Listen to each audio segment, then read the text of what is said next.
Welcome to another episode of China Update, where I provide you with the most up-to-date political, economic, and geostrategic analysis on the world's number 2 economy. My name is Tony. Let's jump in. Happy Saturday, everybody. With Xi Jinping's trip to the EU this week, the last two videos were very Europe-focused. For today, let's cross back across the Atlantic and start today's video by examining several updates in US-China relations, specifically in the realm of technology competition and trade. In an exclusive report published on Thursday, UK-based Reuters writes, citing 3 unnamed sources, that the US Commerce Department is considering a new regulatory push to restrict the export of proprietary or closed-source AI models, whose software and the data it is trained on are kept under wraps. Currently, nothing is stopping US AI giants like Microsoft-backed OpenAI, Alphabet's Google DeepMind, and rival Anthropic, which have developed some of the most powerful closed-source AI models, from selling them to almost anyone in the world without government oversight. To develop and export control on AI models, the sources said the US may turn to a threshold contained in an AI executive order issued last October that is based on the amount of computing power it takes to train a model. When that level is reached, a developer must report its AI model development plans and provide test results to the Commerce Department. The same day, US-based The New York Times writes in a piece called "A New Diplomatic Strategy Emerges as Artificial Intelligence Grow" that American and Chinese diplomats plan to meet later this month to begin what amounts to the first tentative arms control talks over the use of artificial intelligence. Quote, "A year in the making, the talks in Geneva are an attempt to find some common ground on how AI will be used and in which situations it could be banned, for example, in the command and control of each country's nuclear arsenals." End quote. For the Biden administration, the conversation represents the first serious foray into a new realm of diplomacy, which Secretary Blinken spoke about on Monday in a speech in San Francisco at Silicon Valley's annual convention on both the technology and the politics of securing cyberspace. Regular viewers will know that AI has moved front and center into Washington's concerns of its technology competition with Beijing. This week, too, we learned that the head of Saudi Arabia's new $100 billion investment fund for semiconductor and artificial intelligence technology said the country would divest from China if it were asked to do so by the United States, expressing, quote, "So far the requests have been to keep manufacturing and supply chains completely separate, but if the partnerships with China would become a problem for the US, we will divest." End quote. Meanwhile, also on Thursday, the US Department of Commerce added 37 more PRC firms to the BIS trade restriction list, including the University of Science and Technology of China. The list includes many firms working on quantum technologies. Quote, "The entry list is one of those things that makes a lot of noise, angers the PRC side, but substantively does not do too much and is relatively easy to get around. If the US really wanted to impact these firms, it would invoke the Foreign Direct Product Rule, FDPR. It is also interesting timing, given the US and PRC artificial intelligence risk and safety talks convene next week. Not sure it will help the mood." End quote. What will really not help the mood was leaked to media over the weekend, however. Yesterday, US-based Wall Street Journal reports, citing unnamed sources, that the Biden administration is poised to unveil a sweeping decision on China tariffs as soon as next week. The outlet explains that the tariff rate on electric vehicles is expected to quadruple from roughly 25% to 100%. An additional 2.5% duty will apply to all automobiles imported into the US. A commentary from US-based Bloomberg explains that the decision is the culmination of a review of Section 301 tariffs first put in place under the Trump administration starting in 2018. Quote, "The US will impose new, elevated tariffs that focus on key industries including electric vehicles, batteries, and solar cells. Other existing China levies are expected to largely be maintained." End quote. The outlet adds that while a decision could be delayed, quote, "it nonetheless represents one of Biden's biggest moves in the economic race with China. It builds on his call last month to hike tariffs on Chinese steel and aluminum for our North American viewers, and the formal launch of a fresh probe into China's shipbuilding industry." End quote. Last month, Biden expressed in a speech, quote, "The US is standing up to China's unfair economic practices and industrial overcapacity. I'm not looking for a fight with China. I'm looking for competition, but fair competition." End quote. As we know, this issue of overcapacity has become a major issue in the EU-China relationship too, as well as with other emerging markets which have launched probes into Chinese exports. This week, Xi bluntly told French leader Macron that overcapacity doesn't exist.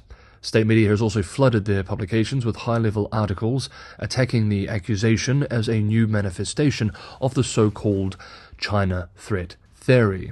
Indeed, there have been so many that it's worth taking a brief aside here to note some of these articles and to get a sense of how Beijing's elite are articulating their arguments against it. State-run Economic Daily commentator, for example, wrote this week, quote, "It's not difficult to see that when discussing climate change, some people in the United States believe that there is still insufficient capacity in new energy production. However, when it comes to China's new energy industry, they accuse it of overcapacity. Some in the US demand that consumers switch to electric vehicles, yet they also try to prevent competitively priced Chinese electric vehicles from being supplied globally. Behind such self-contradiction, it is evidently not China's overcapacity, but rather an overabundance of anxiety among some in the United States." End quote.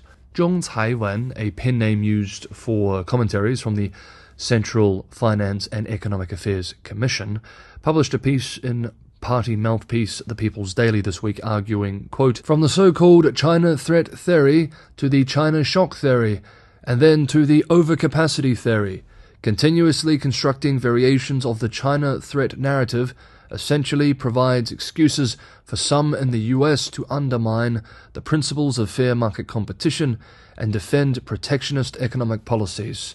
End quote. However, statements from senior leaders, as well as state media itself, in the past are now coming back to bite some of these commentaries. In the December Central Economic Work Conference last year, the government itself mentioned the issue of, quote, "overcapacity in some industries," end quote. Indeed, what is in retrospect an awkward admission, this same pen-named author, Zhong Caiwen, back in January of this year, in The People's Daily, the same publication, wrote, quote, "Currently China's economy faces challenges such as insufficient effective demand, overcapacity in some industries, weak social expectations, and numerous hidden risks. Various issues are intertwined and compounded," end quote. Indeed, we quoted this very article on China Update back then. 2 months later, in March, the same author, Zhong Caiwen, once again wrote in The People's Daily, quote, "At the Central Economic Work Conference in 2023, the Central Committee of the party pointed out profoundly that in addition to confronting the instability and uncertainty factors caused by the severe and complex external situation, China's economic development also faces some difficulties and challenges internally. Mainly, there is insufficient effective demand, overcapacity in some industries, weak social expectations, and numerous hidden risks." End quote. However, since foreign allegations of overcapacity have intensified in recent months, officials can no longer admit there is such an issue. Some Chinese academics, however, are still willing to stick their necks out and discuss the problem. Hong Kong-based South China Morning Post reports this week that Lu Feng, a professor at the National School of Development at China's prestigious Peking University, admitted, quote, "Supply overflows," end quote, exist, naming petrol cars, petrochemicals, low-end computer chips, batteries, and electric vehicles as examples, and that China should accept the, quote, "painful restructuring," end quote, of some industries to ease overcapacity concerns. Quote, "As inaction may hamper the country's economic recovery and motivate the US and Europe to ramp up scrutiny of those sectors," end quote. Speaking to state-run The Economic Observer, the Beijing advisor added that this would be good for China too.